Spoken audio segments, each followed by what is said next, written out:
But I just feel like 40 years later, to still position Africa as a place of pity, it's just not, it's not constructive. Well, what about the response from continent. Bob Geldof? He said, no abstract theory, regardless of how sincerely held, should impede or distract from that hideous, concrete, real-world reality. There are 600 million hungry people in the world. 300 million are in Africa. We wish it were other, but it is not. We can help some of them. That's what we'll continue to do.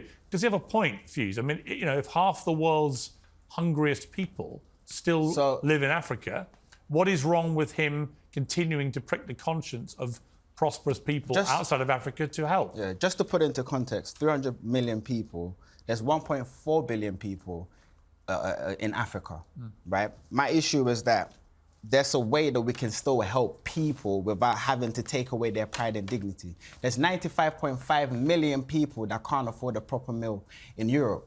That's 1 in 9 versus 1 in 10 in Africa. Right. But somehow we're able to help and you know, bring these initiatives to help these people without having to destroy their pride and identity. And also, another issue that, you know, I like to point out is that, yes, there was a crisis happening and they needed, you know, an immediate solution to it.